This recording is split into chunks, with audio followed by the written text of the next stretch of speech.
ఒక్క నిమిషం మాట్లాడాక మనం ఆ జోష్నిద్దాం తర్వాత. డైలాగులు బాగున్నాయా? పంచులన్నీ పేలినాయా? సినిమా అంతా అలానే పంచులు అన్నీ చక్కగా పేలుతాయి.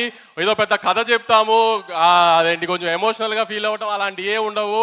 చిన్న సింపుల్ కథ, కానీ 2 గంటలు నవ్విస్తూ ప్రతిదీ నవీన్ స్టైల్లో ఒక ఎటకారం పంచులు వేసుకుంటూనే ఉంటుంది సినిమా అంతా.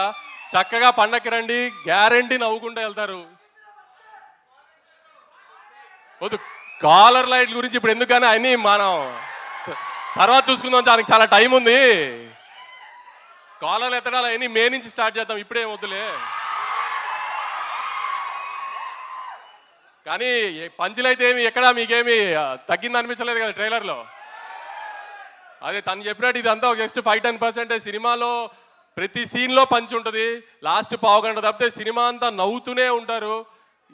ఎట్టి పరిస్థితిలో నవీన్ అయితే డిసప్పాయింట్ చేయడు. తను అన్నట్టు 1-2 సంవత్సరాల నుంచి ఒకటే కథ మీద కూర్చుని రాస్తూనే ఉన్నాడు. ఎంత ఫైన్ ట్యూన్ చేయగలిగాడు చేస్తూనే ఉన్నాడు.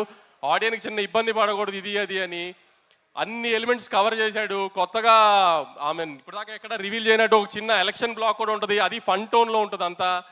సో అన్ని పండక్కి ఒక సినిమాలో పండగ సినిమాలో ఏమేమి కావాలనుకుంటారో గత ఇన్ని సంవత్సరాలుగా చూస్తున్నప్పుడు ఒక సోగ్గాడి చిన్న నుంచి కానీ ఒక అలవై కొండపురంలో కానీ ఒక సంక్రాంతి వసంలో కానీ అలాంటి అన్ని ఎలిమెంట్స్ కలిపి ప్రాపర్గా ప్యాకేజ్ చేసాము. ఖచ్చితంగా మీరు డిసప్పాయింట్ అవ్వరు అనుకుంటున్నాను. అందరూ థియేటర్స్కి వచ్చి ఖచ్చితంగా సినిమా చూసి మనల్ని అందరినీ ఎక్కుతున్న వాళ్ళందరికీ సమాధానం చెప్తాం. ఈసారి కొంచెం గట్టిగా థియేటర్స్ రండి. Thank you so much.